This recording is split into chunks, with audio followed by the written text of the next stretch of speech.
Hello everyone. Today we will talk about central planning. And I have to laugh because, oh my gosh, I don't want to make videos about the economy, but here we are. So join this painful journey with me as I talk about this. I'm going to try to keep it a little bit interesting, a lot interesting. I'm going to try. And I'm going to try to keep it under 5 minutes. So pressure's on. All right, let's go. So central planning economies. Why do I want to talk about this? Why should you care? Why am I wasting my time doing these videos? Well, it's not a time waste. I think we're headed there, and I think we have to look very carefully at the next months and what the government's going to do. And I'm going to show you what are the tricks to recognize if we are going towards a central planning economy by sharing with you what it is. So, central economies, just think of those as the heartbeat of the communist regimes, the socialist regimes. Communism, socialism, same thing. I say it in almost every video I talk about it. Communism is just a 400-year-old version of socialism, and we haven't reached it yet. So we typically call it socialism. I call it communism for the sake of this video. So communism, central planning economy is at the heart of it.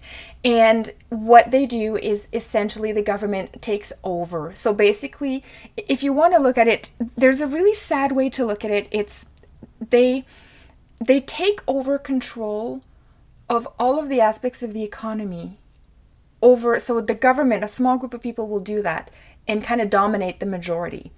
And it's not great. So the planned economies, the central planning have always failed. So I think we're kind of headed there in Canada. It's impossible to know for sure. But why do I think we are headed there is because of how Justin Trudeau has said that this is the perfect opportunity for the Great Reset. So the Great Reset is resetting capitalism. So what he really means by that is he really wants to bring about socialism and communism in Canada. He wants to take this opportunity to do that. Now, typically when they did these great resets, this is not the first time this has happened. This has been done before. So this is why I'm able to kind of see through it. USSR did it 1927, 28. Somebody's going to correct me on that. USSR did it. They did a 5-year plan. 1958, that one I'm pretty sure that they did, China did the Great Leap Forward. So Great Leap Forward was the rapid industrialization of China, where they made like peasants do like steel in their backyards. A total disaster, epic disaster. And then they've had a 5-year plan since then. So a lot of the economies, the centralized planning economies of communist regimes have done crazy stuff like great resets in the past. So this is nothing new. This is just a new marketing for it. So we're not going to do the rapid industrialization because it's going to be all around technologies and AI and things like that, virtual reality. That's where this reset is going to be about, but it's going to be about making everybody equal. So it's the first time that we're resetting the economy, or basically putting it into socialism, around the whole pandemic as an excuse, but also around a different form of technology. So it's no longer industrialization. It is now under the more advanced AI, virtual reality, simulators, that kind of stuff. So that's where this is coming about. The surveillance will be the same. It's just going to be done via facial recognition and trackers and stuff like that, as opposed to having checkpoints, for example, right? So it's the same shit essentially, but under a different packaging. This is why I'm able to see what's happening. So it's coming now. We're already in central planning in Canada because the government has already taken control over a large part of the industry via the shutdowns, and they're saying to people, you can do this and you cannot do this. You can open your business, but you can't. You're a gym, you can't open. Look, it's already 5 minutes. God damn it. I wanted to try to do this under 5 minutes and I'm talking fast. So apologies, it's going to go over 5 minutes, okay? You can write all of your disconcerting comments in the comment section. Tell me how much I suck because I went over 5 minutes. Do it. Okay. So what's going to happen? The government, who's already basically doing some form of central planning right now, is going to take over more power. And the problems with central planning is that it ends up being a it ends up being something where the output is measured as opposed to the market need, right? So they measure the output. It's a knowledge problem, and it's also a motivation problem. So I'm just going to quickly touch on those 3 points, and then I'm going to that you guys get back to your life, which is probably more interesting than listening to me talk about how awful central planning is. So the output, it's always based on output. So a famous example to help you understand what I mean by that is USSR at one point said, okay, we need nails, like construction nails. And they said we need X tons of nails done. So what the manufacturer did in order to meet his quota is he actually produce really large nails. So these large nails were not really what anybody could use in construction. They sucked, but they met their quota. So the manufacturer couldn't go to jail for they produced the right quota. A central planner had said you have to produce X amount of nails, didn't matter what size. So in the communist world, that was an achievement. But in reality, nobody could use those nails, so they sat on the shelves in the stores. Nobody bought them. So communist world don't care that nobody buys them because they care that the nails were produced and that they were out there. That's it. So that's the output issue. So you can apply that to whatever product you feel like applying it to. Same concept.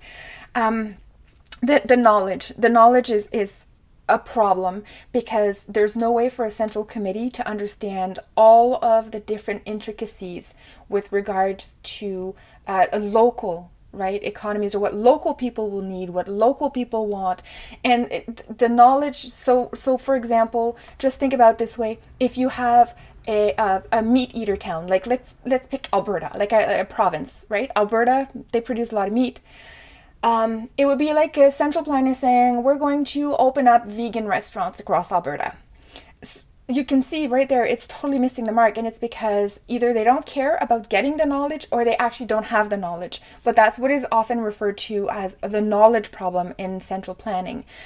Knowledge problem also extends to the fact that it often becomes military knowledge. So instead of being economic knowledge, it becomes military. So they'll start producing things based on what they need from a military perspective against enemies. And these are enemies within or out. So it'll be like you need to produce, in the Great Reset, for example, hypothetically, it could become something like we need to produce X amount of spy cameras or 5G, whatever. I don't know much about 5G, to be honest, but I heard that there's a potential link that way.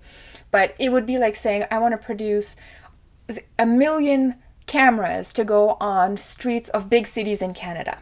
So that would be an example where the knowledge becomes no longer economic, but the knowledge behind the production is really military, right? Spying, censorship, all that stuff. So the last problem is the motivation one, which is the last kind of like the doom in the trio of doom of central planning. And it's very simple. It's motivation. So when there's no incentive for you to do anything anymore, to work anymore, because you don't get reward, then you're not motivated. And I'm reading a really cool book right now. It's about a Jewish person in Nazi Germany, and he's a professor. He was a professor at a university. And he and the Nazis were communists, right? So they people, you can go and attack me for that. I know it's not it's a historical fact that's been ignored, but it's reality. The Nazis were actually socialist. It's actually called National Socialism. So it's just national. They started national. They were going to go international after, but they were National Socialists to start. Whereas Stalin and the USSR, they were international socialists. They wanted all of the world to become socialist. So that's why the Cold War happened. So anyways, the motivation, this Jewish professor ended up being fired from his post because you couldn't be a Jew and teach. And what ended up happening is he was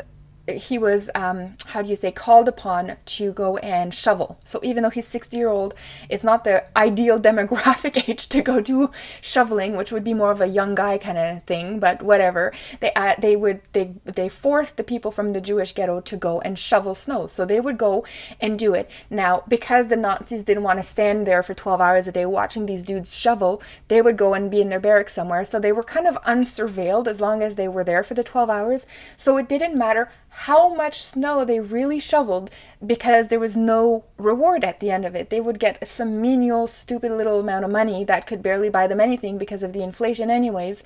So they didn't really care. There was no motivation. So these guys would kind of stand around most of the day, try to stay warm, and they would shovel a little bit. They would just kind of like help each other out, hang out, talk about things, but not really shovel. Whereas if you're motivated, if you're in a private sector under a free market economy, I'm in that area for now, you're motivated because first of all, you have a salary that reflects your skill set. You have a motivation to get things done on time. You need your workload to be done on time because there's extra related costs if you don't. And plus I do get a bonus at the end of the day. So even if your job is not like morally rewarding, like I just do like project management, but my skill set is advanced enough that I get compensation based on what I produce. So I have a motivation to keep producing, to keep being in the top producers, and to keep showing up at work every day. So that's the big difference. So, oh my gosh, I doubled my time. I cannot make a 5-minute video. Let's just agree. I can't do it. It seems that I talk way too much. If you're still here and you're still listening to this, thank you so much for staying this whole video where I promised you 5 minutes and delivered both a 10-minute video with very fast speaking. But let me know what you think in the comment section. I always look forward to reading that. Remember, you can vote your way into socialism. You're going to have to shoot your way out. And yes, a couple of you are funny guys going, hey, no, there's no more bullets. We don't have guns here. So yeah, you're going to get yourself out of it violently if you don't have a gun. So anyways, guys, thanks for listening. I'll see you in the next one. Bye. Mwah.